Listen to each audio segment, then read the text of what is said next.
Hello students, today we are going to start our second poem from your book Flamingo, and the name of the poem is An Elementary School Classroom in a Slum by Stephen Spender. So let us begin with the introduction first. Stephen Spender, who was born in 1909 and died in 1995, was an English poet and an essayist. He left University College, Oxford without taking a degree and went to Berlin in 1930. Spender took a keen interest in politics and declared himself to be a socialist and pacifist. Pacifist means a person who believes in peace. Books by Spender include poems of dedication, The Edge of Being, The Creative Element, The Struggle of the Modern, and an autobiography, World Within World. In An Elementary School Classroom in a Slum, he has concentrated on the themes of social injustice and class inequalities. Students, remember this. In this poem, our poet has concentrated on the themes of social injustice and class inequalities.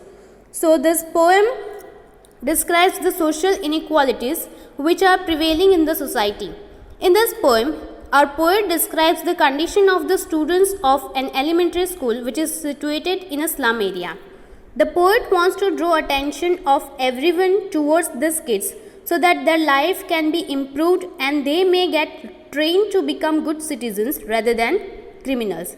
This poem has been written in free verse, so it doesn't have any rhyme scheme. Now let us begin our poem. Far, far from gusty waves, these children's faces, like rootless weeds, the hair thrown round their pallor.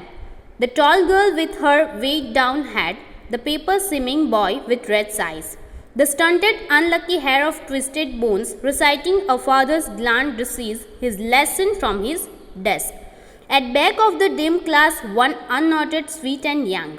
His eyes live in a dream of squirrel's game in tree room other than this.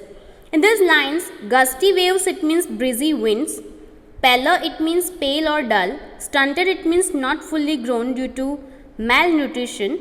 Gnarled, it means rough. Weeds, it means unwanted plants that grow on their own. Paper skimming boy, it means very thin boy. And hair, it means successor. Here in these lines, the poet describes the children who study in an elementary school which is set up in a slum area. The poet says that the faces of children are dull and without any energy. They are not full of energy like other kids of their age. These children are compared to unwanted weed.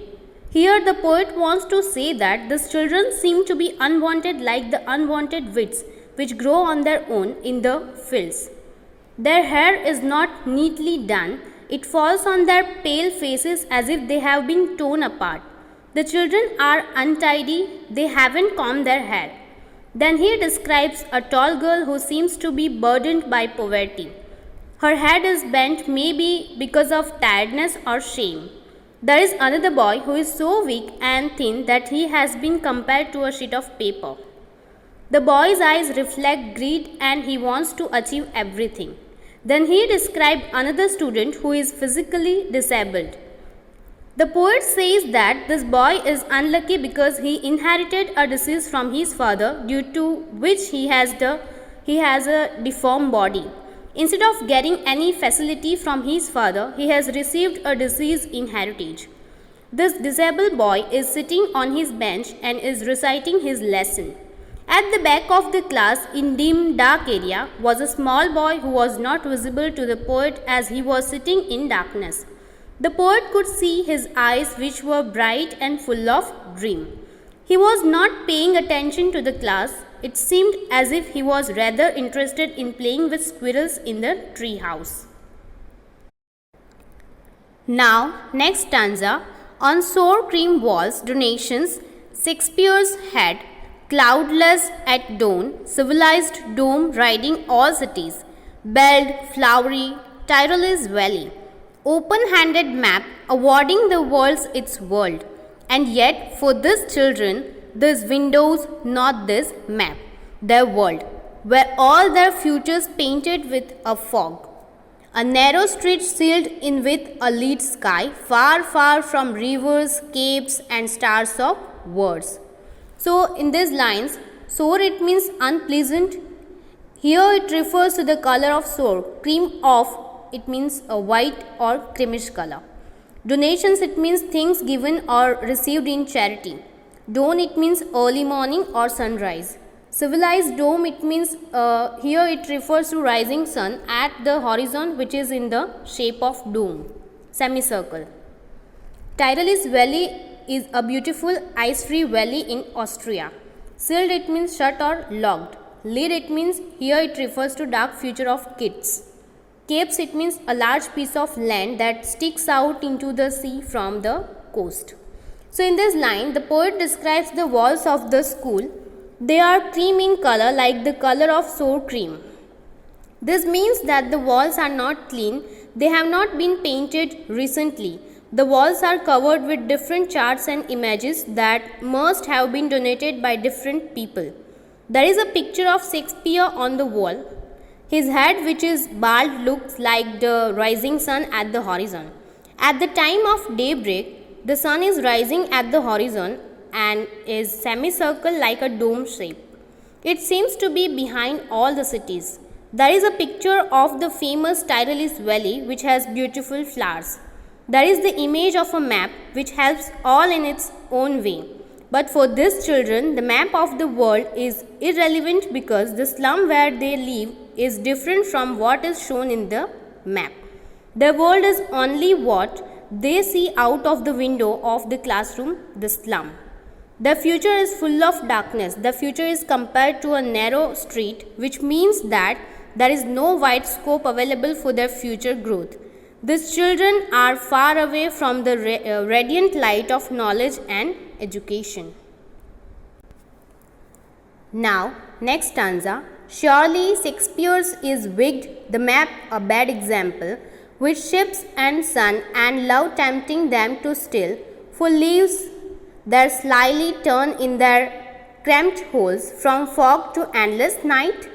On their slag heap, these children wear skins peeped through by bones and spectacles of steel with mended glass, like bottle bits on stones.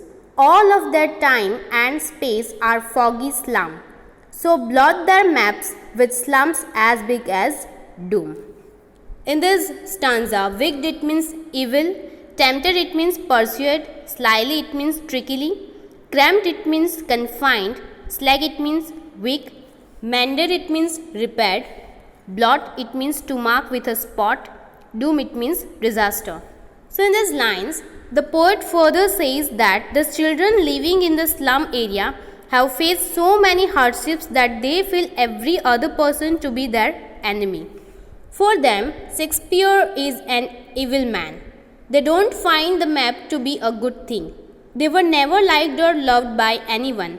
Therefore, they hate almost everyone. Their desire of being loved by others forces them to steal. They live in small homes and they have started adjusting to it. The life is going towards an endless night. This means that their future is full of darkness. These kids are so thin that one can easily see their bones through the thin layer of skin.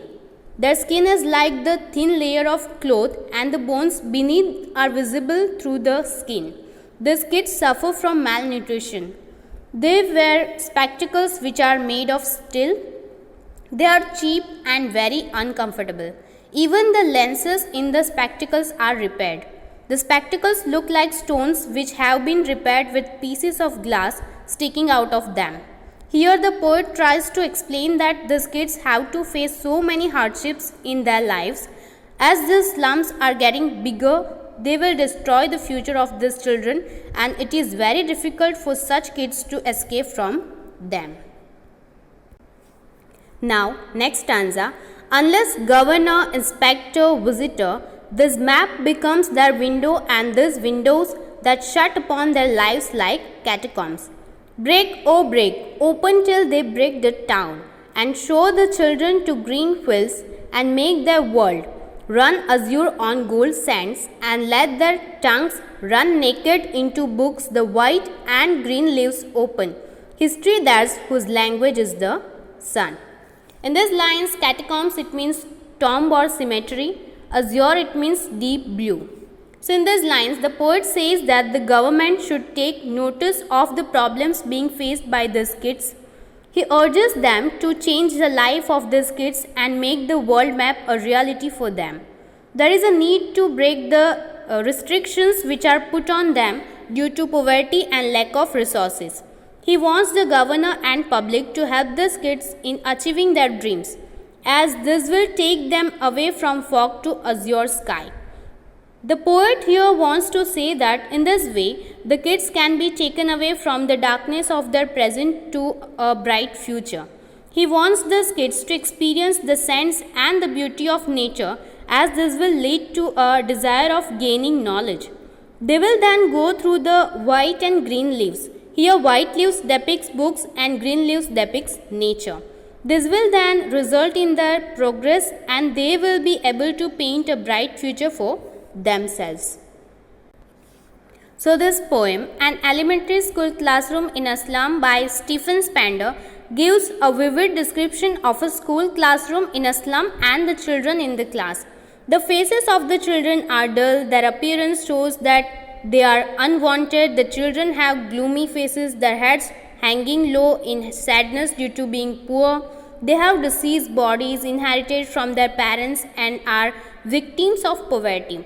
At the dim end of the room sits one child who has bright eyes which seem to dream of playing outside with squirrels. He is different from the others in the dim dark room. The walls of the classroom are dirty. People have donated different charts and images which have been put up on them. One of them is a picture of the great playwright Shakespeare. His head is bald and resembles the rising sun. The next poster is of the Tyrolese Valley, full of churches and flowers, which symbolizes the beautiful creation of nature. Another one is a map of the world. To these children, the world is not the one shown in these pictures, but it is the one they see out of the classroom window. They are trapped in the slums. Their future is dim and hopeless. They have a dark future as their options in life are limited and are covered with dismay. They are far away from the bright light of knowledge. Comprehending these pictures is beyond their abilities. They hate everyone, and for them, Shakespeare is a wicked man. As no one loves them, they dislike everyone. The desire for love and acceptance forces them to do crimes like stealing. The children are so skinny that their clothes are like a skin and their skeleton is visible through them. This is due to lack of nutrition. They have worn looking glasses made of steel which are cheap, heavy and uncomfortable. The chances of fulfilling their dreams and moving out have been further reduced by building bigger slums. Until they come out of the slums, they will never know what the world looks like. The government system which makes the slums is the cause for these people to live in them. The education system is such that it forces them to live in these slums. They are not given the right to dream beyond these slums. They have been restricted to the slums.